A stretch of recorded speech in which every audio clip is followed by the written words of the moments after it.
बिस्मिल्लाहिर्रहमानिर्रहीम। अस्सलामुअलैकुम। Welcome to this important lecture. इस लेक्चर के अंदर हम ट्रांसवर्स वेव्स को डिटेल के साथ डिस्कस करेंगे। ट्रांसवर्स वेव्स के लिए हम साइट पर ये एक एग्जांपल देख सकते हैं। इसमें दो पर्सन्स हैं जिन्होंने एक स्ट्रिंग को होल्ड किया हुआ है। जब एक पर्सन इस स्ट्रिंग को अपवर्ड मूव करता है तो उसके अंदर एक डिस्टर्बेंस जनरेट होती है और ये डिस्टर्बेंस मूव करती है अवे फ्रॉम दिस सोर्स। और इसके अंदर हम देख सकते हैं कि जिस जिस जगह पर ये डिस्टर्बेंस पहुंच रही है वहाँ पे जो पार्टिकल्स हैं वो अपवर्ड मूव कर रहे हैं। इसी तरह ये पार्टिकल्स डाउनवर्ड भी मूव कर सकते हैं। और अगर हम इन पार्टिकल्स की मोशन को देखें तो ये अपवर्ड या डाउनवर्ड है, लेकिन इसके हिसाब से अगर हम वेव की प्रोपेगेशन की डायरेक्शन यानी वेव के ट्रैवल करने की डायरेक्शन देखें तो वो फॉरवर्ड डायरेक्शन में है, अवे फ्रॉम द सोर्स। तो इस तरह से हम पार्टिकल्स की ऑसिलेशन को अगर ट्रैवलिंग के साथ प्रोपेगेशन के साथ कंपेयर करें तो ये परपेंडिकुलर डायरेक्शन बनती है। तो हम कह सकते हैं कि ट्रांसवर्स वेव्स वो वेव्स हैं जिसमें मीडियम के पार्टिकल्स परपेंडिकुलर प्रोपेगेट करते हैं, परपेंडिकुलर डिस्प्लेस होते हैं, अप एंड डाउन मूव करते हैं with respect to propagation of wave, यानी वेव की डायरेक्शन ऑफ मोशन के लिहाज से वो परपेंडिकुलर अपने आप को डिस्टर्ब करते हैं, अप एंड डाउन मूव करते हैं।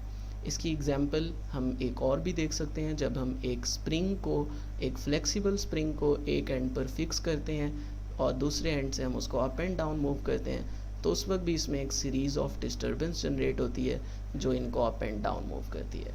ट्रांसवर्स वेव को जनरली हम यूँ भी प्लॉट कर सकते हैं जिसमें इस वेव का कुछ पोर्शन अपवर्ड होता है और कुछ पोर्शन डाउनवर्ड होता है। ट्रांसवर्स वेव्स के अंदर हम इन पोर्शंस को अलग अलग नाम देते हैं। इस लाइन को हम इक्विलिब्रियम पोजीशन का नाम देते हैं जहाँ पर पार्टिकल्स ओरिजिनल पोजीशन में होते हैं, ओरिजिनली होते हैं डिस्टर्ब होने से पहले। तो ऐसा तमाम पोर्शन ट्रांसवर्स वेव्स का जो इस इक्विलिब्रियम पोजीशन से अबव होता है दैट इज़ कॉल्ड क्रस्ट, उसको हम क्रस्ट का नाम देते हैं। और ट्रांसवर्स वेव्स का वो सारा पोर्शन जो कि इक्विलिब्रियम पोर्शन से, इक्विलिब्रियम पोजीशन से नीचे होता है, बिलो होता है, दैट इज़ कॉल्ड ट्रफ। इसी तरह से एक प्रॉपर्टी एम्पलीट्यूड की है।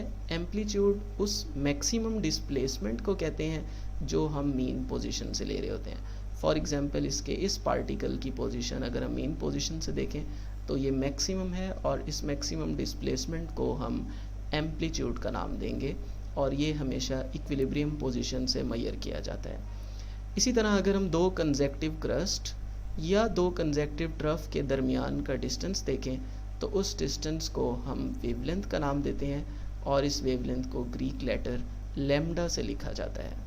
ये दो क्रस्ट के दरमियान भी डिस्टेंस हो सकता है और इसको हम दो कंसेक्टिव ट्रफ के दरमियान भी ले सकते हैं। ये असल में एक फुल वेव की लेंथ होती है जो हम अलोंग इक्विलिब्रियम पोजीशन मेजर कर रहे होते हैं।